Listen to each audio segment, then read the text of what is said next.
우선 그 국경 지역 상황부터 좀 보죠. 지난주 노갈레스 근처에서 그 멕시코 이주민 17명이 과열된 트럭 안에서 구조됐다는 소식이 있었어요. 이게 아이도 한 명 포함되어 있었다고요? 아유, 정말 위험했겠네요. 네, 그렇습니다. 당시 차량 내부가 그 환기도 전혀 안 되고 물도 없는 그야말로 찜통 같은 상태였다고 하니까요. 이건 정말 인간을 그냥 화물처럼 취급하는 미립국의 비극적인 단면을 보여주는 사건이죠. 근데 더 놀라운 건 운전자가 미국 시민권자였다는 거고요. 인신매매 혐의로 체포됐다는 겁니다. 아, 미국 시민권자가요? 네. 이런 방식이 혹시 점점 늘어나는 건 아닌지 이것도 좀 지켜봐야 할 것 같아요. 참 안타까운 소식이네요. 근데 또 반면에 많은 애리조나 주민분들이 찾는 로키 포인트, 그러니까 푸에르토 페냐스코 여행 정보도 있군요. 아, 네네. 요즘 국경 문제 때문에 좀 걱정하시는 분들도 계실 텐데 여권하고 차량 등록증, 그리고 멕시코 차량 보험, 이것만 잘 챙기면 예전처럼 안전하게 여행할 수 있다. 뭐 이런 내용이네요. 맞아요. 특히 그 푸에르토 페냐스코는 애리조나하고 소노라주 사이에 설정된 번거로움 없는 구역, 그 해서 프리 존 안에 꽤 오랫동안 포함되어 왔잖아요. 이게 원래 관광이나 경제 교류를 좀 편하게 하려고 만든 건데, 그래서 FMM 양식이라는 게 예전에 필수는 아니었거든요. 아, 그랬군요. 근데 최근에는 온라인으로 미리 작성해 주는 게 여러모로 좀 편리하다, 이렇게 조언하고 있더라고요. 그래도 항상 최신 규정 확인은 필수고요. 네, 그렇군요. 국경의 긴장감 속에서도 뭐 일상은 또 흘러가는 거니까요. 자, 그럼 이제 지역사회 내부 문제로 한번 넘어가 볼까요? 그 웃음가스로 알려진 아사나와 질수 남용이 청소년들 사이에서 다시 좀 늘고 있다, 이런 우려 섞인 보도가 있습니다. 심지어는 자기 아들한테 이걸 흡입시킨 아버지가 체포된 사건도 있었다고요. 아, 정말 충격적입니다. 네, 저도 보고 정말 이건 심각한 문제죠. 그 갤럭시 가스나 마이애미 매직 같이 막 되게 현란한 이름으로 포장돼서 젊은 층을 유혹한다는 거예요.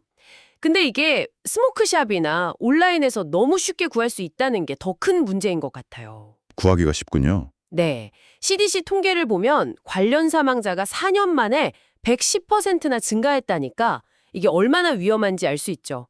뇌 손상 같은 그런 영구적인 후유증을 남길 수도 있고요. 애리조나의 18세 미만은 못 사게 하는 규정은 있다면서요? 근데 신분증 확인이 좀 잘 안 된다는 지적도 있더라고요. 그렇죠. 그게 현실인 거죠. 규제만으로는 좀 부족하다는 걸 보여주는 사례 같아요. 규제 강화도 필요하지만 동시에 이게 얼마나 위험한지에 대한 교육, 또 인식 개선, 이런 게 정말 시급해 보입니다. 네, 정말 그렇겠네요. 부동산은 단순한 거래가 아닙니다. 미래를 만드는 일이죠. 애리조나 한인 부동산 전문가 허소정 에이전트가 당신의 꿈을 현실로 바꿉니다. 주택, 상업용 부동산, 렌탈까지 풍부한 경험과 세심한 케어로 최적의 솔루션을 제공합니다. 오늘 허소정 부동산에 전화하세요. 480-200-1516. 당신의 미래가 여기서 시작됩니다. 그리고 또 다른 지역사회 소식인데요.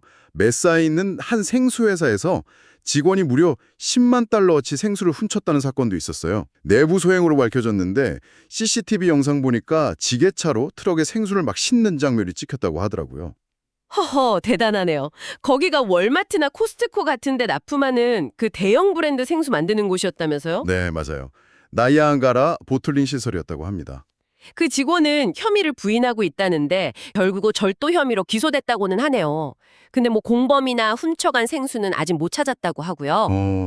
뭐 내부 절도라는 점이 좀 그렇긴 한데 그래도 앞서 다룬 아산화질소 문제만큼 사회적 파장이 크진 않겠죠. 그렇죠. 아무래도. 자, 그럼 이제 애리조나가 직면한 또 다른 현실, 바로 기후변화 이야기로 넘어가 보겠습니다.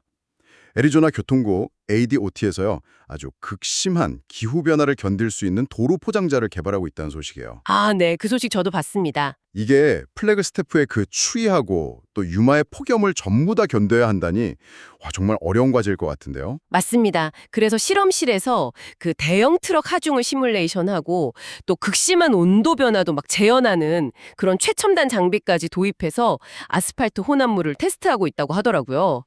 지역 엔지니어들이 직접 나서서 우리 모두가 이해관계자다, 더 나은 시스템을 원한다, 뭐 이렇게 얘기하는 걸 보니까 이 문제 해결에 대한 의지가 정말 강하구나 싶었습니다. 단순히 도로 까는 게 아니네요, 정말. 그렇죠. 기후변화라는 이 거대한 압박에 맞서서 기반시설의 회복력 자체를 키우려는 그런 노력인 거죠.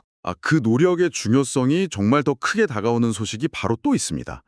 피닉스가 미국에서 가장 더운 도시 1위로 선정됐다는 분석 결과가 나왔어요. 네, 나왔죠. 여름 평균 기온이 화씨 93.7도, 섭씨로 하면 약 34.3도에 달한다고 합니다. 유마가 2위고요. 이게 그냥 덥다 이 수준이 아니라 지난 2해 여름 동안은 정말 기록적인 폭염 때문에 열 관련 사망자 수가 엄청나게 늘었잖아요. 네, 맞아요. 그 숫자 보고 저도 놀랐어요. 2023년에 645명, 24년에도 602명이었죠. 이건 뭐 기후변화하고 도시 열섬 현상이 복합적으로 작용한 결과라고 봐야겠죠. 올해는 그래도 지난 2년만큼은 아닐 거라는 예측도 있긴 하던데 그래도 여전히 평균보다는 더울 가능성이 높다고 하죠. 네, 그럴 가능성이 높다고 봅니다.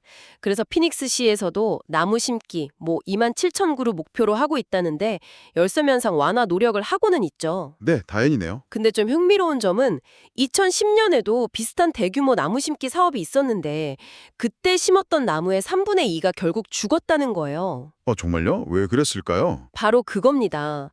그냥 나무만 심는다고 다 되는 게 아니라는 거죠.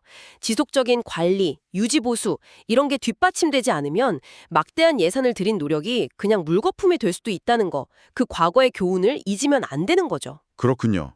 지속적인 관리가 핵심이네요. 네, 결국은 이 극한의 환경에 적응한다는 건 한 번의 사업으로 끝나는 게 아니라 계속되는 관리 시스템을 구축하는 문제인 셈입니다. 오늘 이렇게 쭉 살펴보니까요. 국경 문제의 그 인간적인 비극, 또 현실적인 여행 정보, 그리고 지역사회의 어떤 숨겨진 위험들, 또 기이한 사건들, 거기에다 극한의 더위에 맞서는 기술적, 정책적 노력까지 정말 애리조나라는 공간 안에서 벌어지는 다양한 압박과 그에 대한 반응들을 본 것 같습니다.